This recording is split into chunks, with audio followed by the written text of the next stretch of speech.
Hello दोस्तों, welcome to शाखा study. दोस्तों, आज की वीडियो में हम लेकर आए हैं एमएड एंट्रेंस 2022 का जो टेस्ट हुआ था उसका यहाँ पर सॉल्यूशन हम करने वाले हैं। जैसा कि आप सभी जानते हैं कि इससे पहले हमने 2020 और 2021 का जो एमएड एंट्रेंस एग्ज़ाम हुआ था उसको सॉल्व कर लिया है, जिसमें हमने टोटल 9 वीडियोस अपलोड कर दी हैं। तो आज ये हमारी जो वीडियो है ये हमारी यहाँ पर 10वीं वीडियो होगी। ये वीडियो किन स्टूडेंट्स के लिए है? ये उन स्टूडेंट्स के लिए है जो एमएड एंट्रेंस की तैयारी कर रहे हैं, अब वो चाहे किसी भी यूनिवर्सिटी से कर रहे हों, इससे कोई फ़र्क नहीं पड़ता है। ये सभी यूनिवर्सिटी के स्टूडेंट्स को ध्यान में रखते हुए यहाँ पर तैयारी कराई जा रही है। ठीक है, तो 2023 के लिए हम यहाँ पर तैयारी कर रहे हैं, जिसमें हमने 2020 का एमएड एंट्रेंस के 100 क्वेश्चंस को सॉल्व कर लिया है। ठीक है, 2021 के भी 100 क्वेश्चंस जो आपके सब्जेक्ट कॉम्पिटेंस वाले थे उनको सॉल्व कर लिया है। अभी हम सब्जेक्ट कॉम्पिटेंस इसलिए सॉल्व कर रहे हैं क्योंकि जो मेन पार्ट है वो यही होता है, और इसके अलावा आपका हिंदी, इंग्लिश और रीजनिंग तो लगभग सभी स्टूडेंट्स कर ही लेते हैं। ठीक है, तो यहाँ पर हम वीडियोस अपलोड कर रहे हैं सब्जेक्ट कॉम्पिटेंस की। ठीक है, जो सब्जेक्ट कॉम्पिटेंस वाला हमारा पार्ट है उसकी यहाँ पर वीडियोस अभी अपलोड की जा रही है। ठीक है दोस्तों, तो ये हमारी आज की 10वीं वीडियो है 2023 के एमएड एंट्रेंस की प्रिपरेशन के लिए। इससे पहले 9 वीडियोस हमने अपलोड कर दी हैं। बात करेंगे आज 2022 के सब्जेक्ट कॉम्पिटेंस के कुछ क्वेश्चंस की, लेकिन उससे पहले जो हमने अभी पिछली वीडियोस में 2021 वाला जो पेपर सॉल्व किया था उसमें 2-4 क्वेश्चंस में कुछ थोड़ी सी मिस्टेक और थोड़ा सा कुछ मिसअंडरस्टैंडिंग है। सबसे पहले उनको यहाँ पर क्लियर करते हैं जिससे कि आपका कोई डाउट ना रहे। उसके बाद आते हैं इस 2022 वाले टेस्ट पर। ठीक है, तो चलिए मैं आपको लेकर चलता हूँ सबसे पहले 2021 वाले एमएड एंट्रेंस टेस्ट पर। तो दोस्तों, यहाँ पर हम आ गए हैं अपने 2021 के एमएड एंट्रेंस टेस्ट पर, जिसको हमने पिछली 4 वीडियोस में यहाँ पर कंप्लीट कर लिया था, जिसके 100 क्वेश्चंस को। लेकिन 2-4 क्वेश्चंस हैं जिनको यहाँ पर दोबारा से देखना होगा और उनको यहाँ पर करेक्ट करना होगा। तो सबसे पहले जो क्वेश्चन है आपका वो है क्वेश्चन नंबर 168। तो आइए फटाफट से देखते हैं क्वेश्चन नंबर 168 को। ठीक है, यहाँ पर देखिए मैंने इसको देखा और कुछ स्टूडेंट्स के कमेंट भी आए कि सर इस क्वेश्चन में थोड़ा डाउट है, आप देख लीजिए। तो हमने यहाँ पर देखा क्वेश्चन नंबर 168 आपकी स्क्रीन पर ये रहा।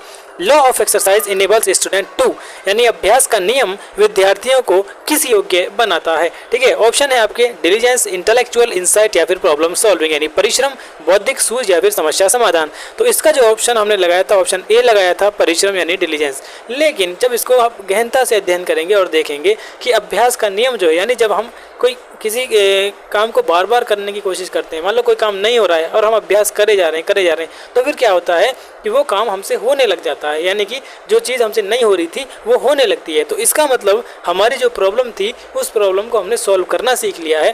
तो इस क्वेश्चन का जो यहाँ पर सही दोस्तों आंसर होगा, वो जो आंसर है आपका ऑप्शन नंबर डी, समस्या समाधान यानी प्रॉब्लम सॉल्विंग होगा। ठीक है, आप इसको थोड़ा जब आप डीपली पढ़ेंगे तो आपको ये क्वेश्चन समझ में आएगा कि अभ्यास का नियम यानी लॉ ऑफ एक्सरसाइज जो है वो स्टूडेंट को किस योग्य बनाता है, तो समस्या समाधान के योग्य वो बनाता है। ठीक है, तो इसको आप करेक्ट कर लेंगे। बाकी जो पिछली वीडियो है उसमें भी मैं इसके नीचे लिख दूंगा जिसमें ये क्वेश्चन आया है कि इसका ऑप्शन ए नहीं डी करेक्ट है। ठीक है, इसके बाद एक क्वेश्चन और यहाँ पर सामने आया था, क्वेश्चन नंबर कुछ स्टूडेंट ने बताया क्वेश्चन नंबर 182। देखिए क्वेश्चन नंबर 182 आपकी स्क्रीन पर ये रहा, ये मैचिंग का क्वेश्चन है। ठीक है, तो इसमें देखिए मुझे उस टाइम भी डाउट था लेकिन बस कर दिया था, लेकिन अभी जो इसको हम अच्छी तरह से देखेंगे कि इसमें आखिर प्रॉब्लम क्या थी। तो यहाँ पर कुछ नाम दिए गए हैं, ठीक है, मनोवैज्ञानिकों के, और इधर सिद्धांतों के नाम दिए गए हैं। इनको हमें मैच करना है कि कौन सा सिद्धांत किस मनोवैज्ञानिक ने दिया है। ठीक है, तो सबसे पहले नाम है स्पीयरमैन का। ठीक है, सबसे पहला नाम है स्पीयरमैन का। तो आप सभी जानते हैं कि स्पीयरमैन ने बुद्धि का द्विकारक सिद्धांत दिया है, यानी 2 फैक्टर थ्योरी ऑफ इंटेलिजेंस दी है, वो स्पीयरमैन ने दी है। ठीक है, यानी जो ए है वो हमारा 2 के साथ चला जाएगा। ठीक है, इसमें कोई प्रॉब्लम नहीं है। अब यहाँ पर देखते हैं ए 2 में किसके साथ है, इसके साथ है और इसके साथ है, यानी ये और ये ऑप्शन हमारे नहीं हो सकते हैं। उसके बाद आती है बात थॉर्नडाइक की।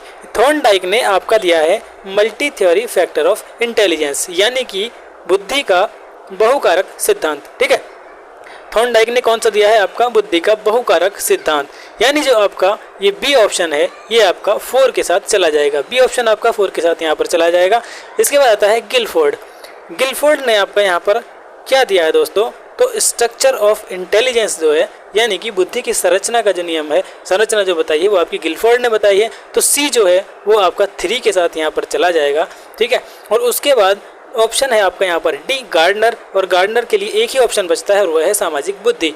लेकिन यहाँ पर एक थोड़ी सी प्रॉब्लम है। गार्डनर ने दोस्तों बहुबुद्धि सिद्धांत दिया है। गार्डनर ने क्या दिया है? बहुबुद्धि सिद्धांत दिया है, लेकिन यहाँ पर कहीं भी बहुबुद्धि सिद्धांत का नाम जो है वो नहीं आया है। अब बात करेंगे कि सामाजिक बुद्धि किसने दिया है फिर। तो देखिए जो आपके थॉर्नडाइक ने सिद्धांत दिया है आपका, कौन सा वाला, थॉर्नडाइक ने जो सिद्धांत दिया है आपका मल्टी फैक्टर थ्योरी यानी बहुबुद्धि सिद्धांत जो दिया है, उसमें आपकी 3 तरह की बुद्धि आती हैं। एक आती है सामाजिक बुद्धि, एक आती है मूर्त बुद्धि और एक आती है आपकी अमूर्त बुद्धि, ठीक है। एक आती है आपकी अमूर्त बुद्धि। तो सामाजिक बुद्धि जो है वो आपकी बहुकारक सिद्धांत में ही आ जाती है, बुद्धि का बहुकारक सिद्धांत में आ जाती है। तो इसको यहाँ पर अब हम थॉर्नडाइक को 2 से तो कनेक्ट यहाँ पर नहीं कर सकते, ठीक है। अब हम थॉर्नडाइक को यहाँ पर 2 से कनेक्ट नहीं कर सकते हैं, बहुकारक से और सामाजिक से। इसलिए ये जो क्वेश्चन है यहाँ पर दोस्तों, इस क्वेश्चन को यहाँ पर गलत माना गया था और इसका जो मार्क है वो हर स्टूडेंट को दिया गया था, ठीक है। तो इसलिए ऐसे क्वेश्चंस भी आते हैं, 1-2 क्वेश्चन ऐसे हो जाते हैं बाय मिस्टेक कि जिनका आंसर जो है वो इसमें कोई सा भी नहीं होता है, और फिर उसका जो आंसर मतलब मार्क्स होते हैं उस क्वेश्चन के या उन क्वेश्चंस के वो सबको दिए जाते हैं, ठीक है। तो आपको समझ में आ गई होगी यहाँ पर गलती क्या है। अब एक और क्वेश्चन है यहाँ पर, क्वेश्चन नंबर 224। चलिए देखते हैं फटाफट से। क्वेश्चन नंबर 224 यहाँ पर कौन सा है, ये रहा क्वेश्चन नंबर 224 आपके सामने। जब परामर्शदाता स्कूल में जॉब फेयर का आयोजन करता है तो वह किस प्रकार की मार्गदर्शन सेवा करता है, यानी कि what kind of guidance service does a counselor perform when she schedule job fair in the school। Career सूचना, आवश्यकता विश्लेषण, शैक्षिक नियोजन या फिर अनुवर्तन सेवा। यानी कोई परामर्शदाता है वो स्कूल में जॉब फेयर का आयोजन कर रहा है, तो इसका मतलब यह है कि वो बच्चों को कैरियर, स्कूल में है ना, तो कैरियर से संबंधित सूचनाएं दे रहा है और उस कैरियर बनाने के जो तरीके हैं उनको वहाँ पर बताने की कोशिश कर रहा है। तो वो उनको कैरियर की सूचनाएं यहाँ पर देता है, ठीक है। इसे शैक्षिक नियोजन नहीं बल्कि कैरियर सूचना कहेंगे। ये ऑफिशियल आंसर की में यही इसको माना गया था, ठीक है। तो 224 का आंसर आपका यहाँ पर ए हो जाएगा। एक क्वेश्चन और है आपका 246, उसको भी देख लेते हैं। क्वेश्चन नंबर 246 आपकी स्क्रीन पर दोस्तों ये रहा।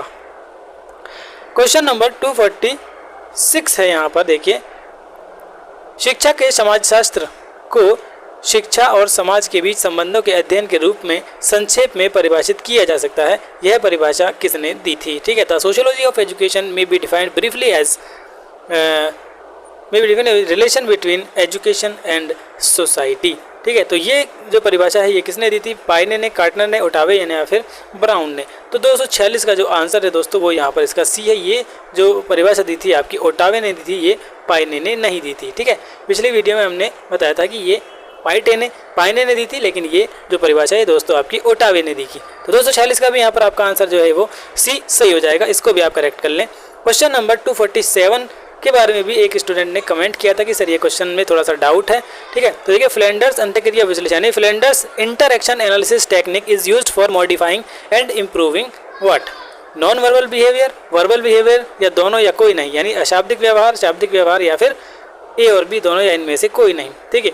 तो फ्लेंडर्स इंटरएक्शन की जब आप स्टडी करते हैं दोस्तों, तो इसमें सबसे पहला जो आता है कि ये जो है ये सबसे पहले तो टीचर्स के लिए है। सबसे पहले तो ये किसके लिए है? टीचर्स के लिए। और टीचर्स के बिहेवियर को रीड करने के लिए, उसको मॉडिफाई करने के लिए इसका यूज़ किया जाता है। अब देखिए बिहेवियर भी 2 तरह के होते हैं, एक वर्बल बिहेवियर, एक नॉन वर्बल बिहेवियर। तो ये कौन से बिहेवियर को मॉडिफाई करने के लिए यूज़ किया जाता है? तो ये किया जाता है आपका वर्बल बिहेवियर को, यानी शाब्दिक व्यवहार को मॉडिफाई करने के लिए यूज़ किया जाता है, ठीक है।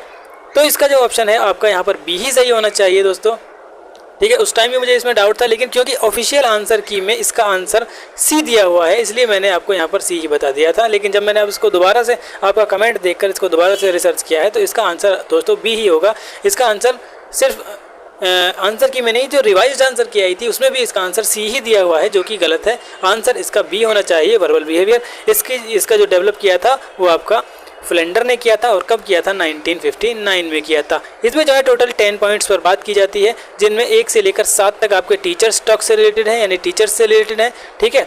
8 और 9 जो है वो स्टूडेंट से रिलेटेड है, और जो आपकी 10th जो है वो दोस्तों साइलेंट या जो बच्चों को समझ में नहीं आता है, प्रॉब्लम की अवस्था, उसमें आ जाता है, ठीक है।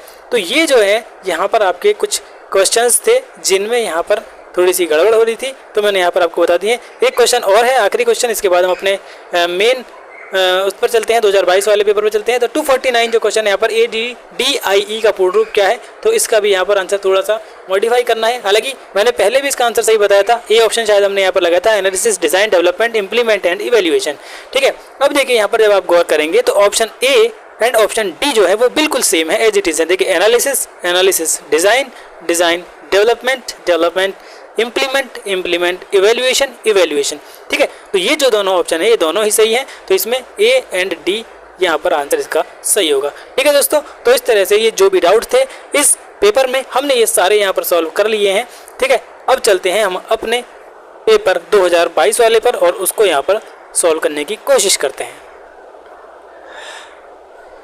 तो दोस्तों हम आ गए हैं अपने एमएड एंट्रेंस 2022 वाले पेपर पर। ठीक है, अब चलते हैं सब्जेक्ट कॉम्पिटेंस वाले पार्ट पर, यानी क्वेश्चन नंबर 151 पर। चलिए बिना टाइम वेस्ट किए फटाफट से पहुंचते हैं क्वेश्चन नंबर 151 पर। ठीक है, देखिए क्वेश्चन नंबर 151 आपके स्क्रीन के ऊपर ये रहा। क्वेश्चन नंबर 151 सब्जेक्ट कॉम्पिटेंस का पार्ट आपके सामने यहाँ पर है। ठीक है, पहला क्वेश्चन और सबसे इजी और सबसे सिंपल क्वेश्चन, फिलॉसफी किन दो ग्रीक शब्दों से मिलकर बना है? Phil plus sophia. ठीक है, फिल प्लस सोफिया, यहाँ पर भी देख सकते हैं फिलियो प्लस सोफशी, फिलियो प्लस सोफी और नन ऑफ दी अबव, या इनमें से कोई नहीं। तो आपने ये बिल्कुल फिलॉसफी की पहले चैप्टर में इंट्रोडक्शन में ये पढ़ा होगा कि फिलॉसफी जो वर्ड है दोस्तों वो बना है आपका फिलोस प्लस सोफिया से। ठीक है, फिलोस प्लस सोफिया, तो इनमें से नहीं ये है, इसमें फिल दिया हुआ है, ये फिलोस होना चाहिए था, इसमें फिलियो है, इसमें फिलो है, सोफे है, तो इनमें कोई भी ऑप्शन जो है वो सही नहीं है, तो इसलिए इसका आंसर यहाँ पर डी होगा, इनमें से कोई नहीं। यहाँ पर मैं आपको बता दूं कि फिलोस का मतलब होता है लव और सोफिया का मतलब होता है विजडम। ठीक है, इनका आंसर, इनका भी जो यहाँ पर फुल फॉर्म ये पूछ ली जाती है, और कई बार ये भी पूछ लिया जाता है कि ये जिन दो वर्डों, ये जो शब्द है ये किस लैंग्वेज के दो शब्दों से मिलकर बना है, तो ये भी आपको यहाँ पर याद रखना होगा कि ये ग्रीक जो लैंग्वेज है उसके वर्ड से मिलकर यहाँ पर बना है। कई एक बार ऐसा क्वेश्चन भी पूछा गया था, मुझे याद नहीं है कि कौन से पेपर में पूछा गया था, लेकिन ऐसा क्वेश्चन पूछा गया है कि जो शायद साइकोलॉजी का पूछा गया था कि साइकोलॉजी जो वर्ड है वो किस भाषा के शब्दों से मतलब लिया गया है, मिलकर बना है। ठीक है, तो पहले का आंसर यहाँ पर आपका डी सही हो जाएगा, इनमें से कोई नहीं। क्वेश्चन नंबर 152 और वेरी इंपॉर्टेंट क्वेश्चन, मैं कई बार बता चुका हूँ कि बुक्स के नाम पूछे ही जाएंगे। डेमोक्रेसी एंड एजुकेशन किसका उत्कृष्ट कार्य है, यानी किसका क्लासिक वर्क है, यानी किसने लिखी है?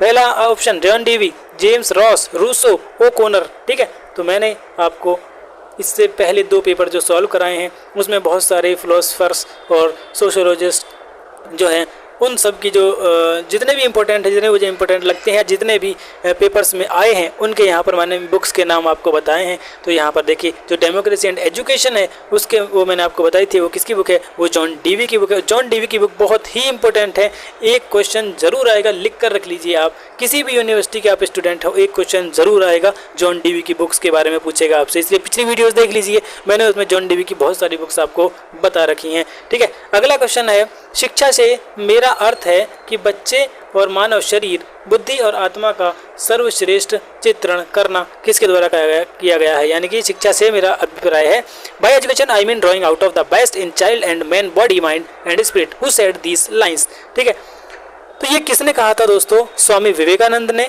टैगोर ने, अरविंदो ने या फिर महात्मा गांधी ने? तो दोस्तों ये कहा था महात्मा गांधी ने, इसका ऑप्शन आपका डी यहाँ पर सही हो जाएगा। अगला प्रश्न 154, अगला प्रश्न है प्रश्न नंबर 154, निम्नलिखित में से कौन सा विचार दर्शन शास्त्र के विषय में सही है? Which of the following view would be correct about philosophy? It has special bias toward art than service in revealing facts. It does not uncover new facts, but processes the fact of other disciplines. It uncovers several new facts as addition of knowledge. It provides basis of the conclusion of common sense and tradition. तथ्यों का खुलासा करने से अधिक कला से इसका विशेष पूर्वाग्रह है। यह नए तथ्यों को उजागर नहीं करता बल्कि अन्य विषयों को तथ्यों को संशोधित करता है। यह ज्ञान के अतिरिक्त कई नई तथ्यों को उजागर करता है। यह चौथा, सामान्य बुद्धि और परंपरा के निष्कर्ष के आधार के लिए आधार प्रदान करता है। ठीक है, तो दर्शन शास्त्र के विषय में जो इसमें सबसे सही है दोस्तों वो है आपका कि यह ज्ञान के अतिरिक्त कई नई तथ्यों को उजागर करता है। It uncover several new facts as addition to knowledge. Answer option C इसका यहाँ पर करेक्ट आंसर हो जाएगा। ठीक है, अगला प्रश्न 155, मेटाफिजिक्स इज थ्योरी ऑफ, तत्व मीमांसा किसका सिद्धांत है? ज्ञान का, वास्तविकता का, मूल्य का या फिर कारण का, नॉलेज, रियलिटी, वैल्यूज या फिर रीजन का? तो 155 का ऑप्शन आप दोस्तों ये मुझे यहाँ पर बताने की जरूरत नहीं है क्योंकि आपने बहुत अच्छे से पढ़ रखा है। तत्वमीमांसा यानी मेटाफिजिक्स जो है वो रियलिटी यानी वास्तविकता का सिद्धांत है। अगला प्रश्न, प्लेटो के अनुसार कौन सा ज्ञान सच माना जाता है? ठीक है, प्लेटो के अनुसार कौन सा ज्ञान जो है वो सच माना जाता है? Knowledge through sense, knowledge through opinions, knowledge through experiences, knowledge that is innate. ज्ञान इंद्रियों के माध्यम से ज्ञान, अभिमत के माध्यम से ज्ञान, अनुभवों के माध्यम से ज्ञान या फिर ज्ञान जो जन्मजात है। तो दोस्तों आपको पता होगा प्लेटो के बारे में, प्लेटो जो है वो जो जन्मजात ज्ञान है उसको ही सच मानते हैं। वो कहते हैं कि जो मनुष्य के अंदर ज्ञान है वही मतलब जो जन्मजात है वही ज्ञान है, इसके अलावा कोई भी ज्ञान नहीं है, मतलब उसके अंदर ही सब कुछ है। क्वेश्चन नंबर 157, एकाग्रता के लिए ब्रह्मचर्य का सिद्धांत का समर्थन किसने किया है? एम.के. गांधी, स्वामी विवेकानंद, स्वामी दयानंद सरस्वती या फिर स्वामी राम तीर्थ? यानी who advocated the theory of ब्रह्मचर्य for concentration? MK. Gandhi, Swami Vivekananda, Swami Dayanand या फिर स्वामी राम तीर्थ? तो एकाग्रता के लिए ब्रह्मचर्य ये तो आपने सबने पढ़ रखा होगा, स्वामी विवेकानंद इसका सही आंसर होगा, option B. Question number 158, man is born free but everywhere he is bound in chains are the words of? मनुष्य मुक्त पैदा हुआ है लेकिन हर जगह वह जंजीरों में बंधा है, ये किसके शब्द हैं? ऑप्शन ए रूसो के, कनेलर के, जॉन डीवी के या फिर कांट के? तो 158 का आपका ऑप्शन जो है वो कौन सा सही हो जाएगा? ये किसने कहा था दोस्तों? ये कहा था जे रूसो ने, जीन जैकब रूसो ने। ठीक है, ऑप्शन ए यहाँ पर सही हो जाएगा। अगला प्रश्न, प्रश्न नंबर 159, in which education system student was termed as Shraman? किस शिक्षा प्रणाली में विद्यार्थी को शर्मन कहा जाता था? देखिए बहुत ही बेसिक सी चीज़ है, अगर आपने सारे ये पढ़े होंगे हिंदू, वैदिक, इस्लामिक और बौद्ध, मतलब ये तीनों अगर आपने पढ़े होंगे तो आपको बहुत अच्छे से पता होगा कि बौद्ध जो शिक्षण प्रणाली थी उसमें विद्यार्थी को शर्मन कहा जाता। ठीक है, तो ए ऑप्शन यहाँ पर बुद्धिस्ट सही हो जाएगा, शर्मन छात्र को कहा जाता था बौद्ध में। क्वेश्चन 160, जिनके शैक्षिक दर्शन का मूल प्रयोजनवाद में निहित है वे? Those whose educational philosophy is rooted in pragmatism, reject the scientific method of experimentation, maintain that complete objectivity is possible, accept the stimulus response theory of learning, claim that knowledge is tentative, truth is relative। ठीक है, प्रयोग की वैज्ञानिक पद्धति को अस्वीकार करते हैं, सुनिश्चित करते हैं कि पूर्ण वस्तुनिष्ठता को बनाए रखें, सीखने के उद्दीपन प्रतिक्रिया सिद्धांत को स्वीकार करते हैं, दावा करते हैं कि ज्ञान संभावित है, सत्य सापेक्ष है। ठीक है, तो शैक्षिक दर्शन का मूल प्रयोजनवाद में निहित है वो कौन है दोस्तों? तो वो हैं आपके जो दावा करते हैं कि ज्ञान जो है, जो नॉलेज है वो टेंटेटिव है और ट्रुथ जो है वो रिलेटिव है, यानी सत्य जो है वो सापेक्ष है। ऑप्शन डी आपका यहाँ पर एकदम करेक्ट आंसर हो जाएगा। ठीक है, 160 का डी आपका यहाँ पर सही आंसर हो जाएगा। क्वेश्चन नंबर 161, विचारों की सभी प्रणालियाँ परिणामों के द्वारा सत्यापन के अधीन है, ये किस दर्शन के मतलब किस वाद के दर्शन का मूल है? All system of ideas are subject to verification by consequences is the core of philosophy of which? ठीक है, आदर्शवाद यानी आइडियलिज्म, एग्जिस्टेंशियलिज्म, प्रैग्मेटिज्म या फिर रियलिज्म? अस्तित्ववाद, प्रयोजनवाद, यथार्थवाद? ठीक है, तो विचारों की सभी प्रणालियाँ जो हैं ये परिणामों के द्वारा सत्यापन के अधीन है, ये बात कौन कहता है? तो ये कहते हैं दोस्तों जो लोग यथार्थवादी हैं, जो रियलिज्म में विश्वास करते हैं वो कहते हैं। ठीक है, क्या कहते हैं कि ऑल सिस्टम जो और आइडियाज़ जो हैं वो वेरिफिकेशन किए जाते हैं कंसिक्वेंसेस के थ्रू। ठीक है, प्रणालियों के थ्रू। अगला question 162, the critique of pure reason. देखिए फिर से आपसे बुक का नाम दिया है और उसके लेखक पूछे हैं who is the author of the critique of pure reason. अब मैं यहाँ पर आपको कुछ और भी बताने वाला हूँ। ठीक है, तो चलिए, the critique of pure reason, Bertrand Russell, Immanuel Kant, John Dewey, O Connor. ठीक है, तो मैं यहाँ पर आपको बता दूँ कि बर्ट्रैंड रसेल और जॉन डीवी की मैं आपको बुक बता चुका हूँ, इनमें इसका नाम कहीं पर भी नहीं था। ठीक है, अभी तक जो मैंने आपको बता दिए हैं इनमें से नहीं था।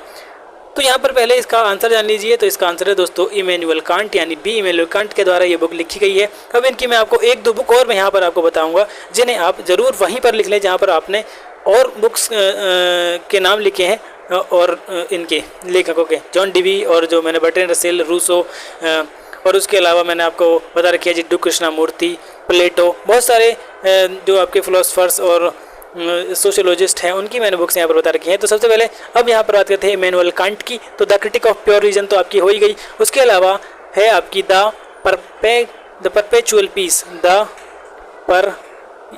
परपेचुअल पीस, एक बुक इनकी ये भी है। ठीक है, लिखते चलें साथ में। एक बुक और है इनकी, religion within the bounds of bare reason, religion लिख लीजिए, religion within the bounds of BOUNDS, साथ साथ लिखते चलें, bounds of bare BARE bare reason, ठीक है, REASON बेयर रीजन। दो बुक्स के मैंने यहाँ पर आपको नाम बता दिए हैं। तीसरी बुक का नाम लिखिए, तीसरी बुक है लॉजिक, LOGIC। चौथी बुक और बहुत ही important book the critique of, इतना तो आपको लिखना ही है, द क्रिटिक ऑफ, इसके बाद है judgement, the critique of judgement, ठीक है, द क्रिटिक ऑफ जजमेंट भी इनकी बुक है, ठीक है। तो यहाँ पर मैंने आपको 4-5 बुक्स बता दिए हैं, इनको कहीं पर लिख लीजिए, उसी रजिस्टर में लिख लीजिए जिसमें आप अपने यहाँ पर तैयारी के साथ साथ जो अपने शॉर्ट नोट्स हैं उनको बनाते हुए चल रहे हैं। लास्ट टाइम पर आपको ये रिवाइज करना होगा जिससे कि आप सभी चीज़ों को यहाँ पर याद रख सकें, ठीक है। अगला क्वेश्चन है, equality of opportunities in education implies that each student, शिक्षा के अवसरों की समानता का तात्पर्य है कि प्रत्येक विद्यार्थी।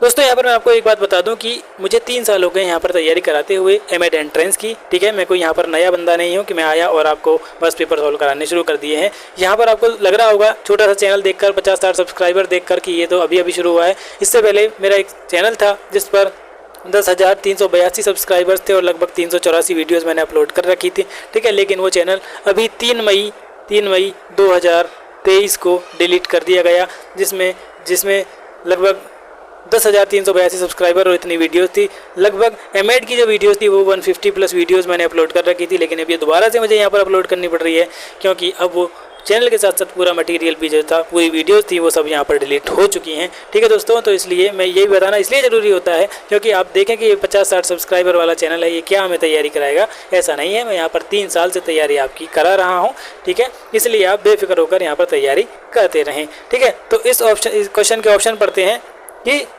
शिक्षा में अवसरों की समानता का तात्पर्य क्या है। प्रथम श्रेणी के साथ परीक्षा उत्तीर्ण करता है वो विद्यार्थी समान संख्या में पुस्तकें और स्टेशनरी प्राप्त करता है, अपनी योग्यता और रुचि के अनुसार सुविधाएं प्राप्त करता है, समाज में अपनी क्षमता और स्तर के अनुसार सुविधाएं प्राप्त करता है, passes examination with first division, gets equal number of books and stationery, gets facility according to his abilities and interests, get facilities according to his potential in the society, ठीक है। तो देखिए, ये आपने अगर सीटेट यूपीटेट भी दिया होगा तो उसमें जो आपकी पेडागोजी आती है उसके अकॉर्डिंग उस क्वेश्चन का आप यहाँ पर आंसर देख सकते हैं। तो शिक्षा में अवसरों की समानता का तात्पर्य है कि अपनी योग्यता व रुचि के अनुसार सुविधाएं प्राप्त कर ले प्रत्येक विद्यार्थी, ये होता है equality of opportunity in education. Option C जो है वो यहाँ पर आपका एकदम सही हो जाएगा, ठीक है दोस्तों। तो चलिए आज की वीडियो बस इतना ही रहने देते हैं, अगली वीडियो में ज़्यादा से ज़्यादा क्वेश्चन यहाँ पर करने की कोशिश करेंगे, ठीक है दोस्तों। पढ़ते रहिए, साथ साथ अपनी तैयारी करते रहिए। हमारी कोशिश है कि हम आपके पेपर तक सारी तैयारी यहाँ पर कंप्लीट करा दें।